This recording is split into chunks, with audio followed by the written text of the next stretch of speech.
Magandang umaga po ulit sa inyo ha.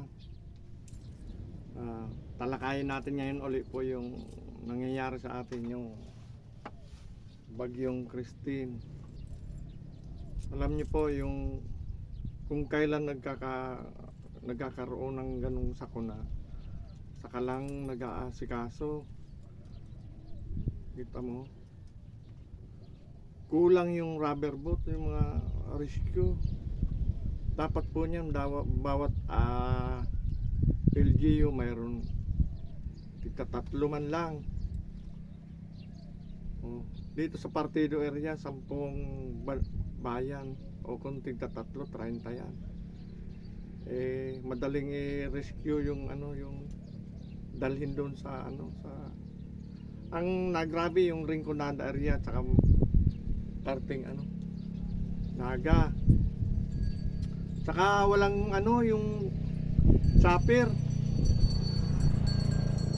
Yung maganda sana may chopper yung yung probinsya. O bawat distrito mayroong isang chopper. Hindi po ako nagmamarunong pero yun po talaga ang kulang. Yung may personnel, marami mga rescuer, marami magagaling mag-training, dumaan sa tamang training, pero kulang po talaga yung mga equipment.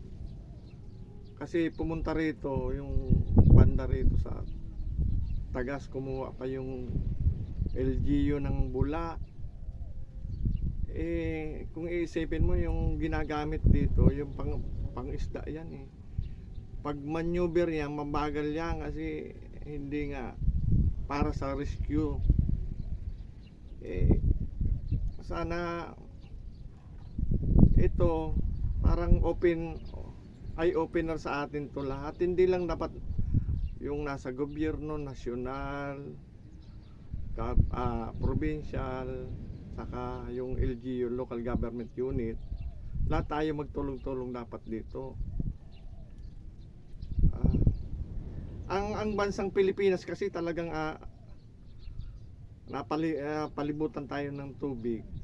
Hindi pwedeng mauulit-uli yan. Dapat talaga nakahanda tayo dyan. Marami naman pagkukunan yung national government para dyan. Ibili ng mga rubber boat. Bawat bayan mayroon dapat naka-standby. Tapos yung yung chopper, cargo chopper talaga. Yun maganda, yung made in Russia, yung maganda talaga. Pang-rescue talaga yun. Wag tayong baka bumili na naman na yung parang tutubi. Naku, ilipad yan ng hangin pag malakas ang hangin. Sana mamula tayong lahat. Kasi nangyayari to. Hindi lang to ngayon. Hindi natin hiningi na mauulit-uli. Sana makahanda na tayong lahat. Kita mo, natigil yung bangayan dyan sa Kongreso, Senado. Kita mo, si Christine, yung bagyo lang palang Christine ang makakapapigil dyan. Kita mo, away ng away. Kita mo, pirang pinag-aawayan nyo yung posisyon. Pero yung kita mo yung mga nyo, lugar nyo, hindi nyo na, kulang pala yung kagamitan. Hindi ako nagmamagaling kulang na kulang. Bakit pumunta yan sa mga gilid ng dagat, humihingi ng tulong na bangka? Hindi naman pang-rescue yan. Wag po kayong magagalit sa akin dahil yun ang totoo. Ngayon, para makahanda tayo, yung pagtulungan natin lahat.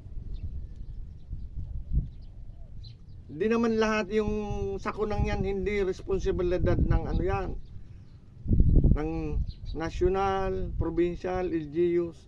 Lahat tayo sama-sama. Sa ibang bansa, sama-sama sila. Minamahal talaga nila ang bansa. Patriotism. Tayo wala niyan Kita mo, araw-gabi pinag-aawayan, pinag-uusapan, pinagtatalunan ang politika rito sa Pilipinas. Dumating yung sakuna, lahat natigil, tulala, nga. Marami tayong personal rescuer na mga galing. Pero yung hindi sapat yung kagagamitan. Parang may nasusunog na building. Ganito yan, istorya niya, parang board natin Gagawa ka pa lang ng hagdanan. Yung sunog, ilang palapag. Sunog na bago ka gumawa ng hagdanan. Di ba? Yun lang ang pinakamaiksing kwento diyan. Sana may natutunan ulit tayo ngayon nangyari tong sakunang to. Sana hindi na bumalik si Christine dahil meron daw na kwento na babalik. Hindi pwede nating sabihin na tapos ng bagyong yan. Kasi ang lupa natin, ang bansa natin Pilipinas, napapaligiran ng tubig.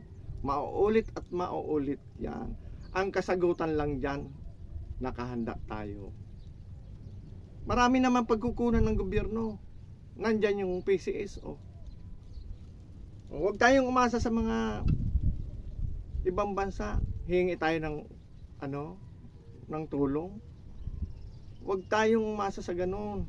Dapat nakahanda na tayo. Mas magastos ang rehabilitation kaysa bumili ng mga equipment. Kaya yung mga yung mga ayo-ayuda, tigilan nyo muna yan. Ibili nyo mga gamit yan. Mag-aayuda kayo. Ayudahan nyo, patay na. Ano mangyayari dyan? Di ba wala? Sana po matuto tayo ulit sa pagkakataong ito. Salamat ulit sa inyong lahat.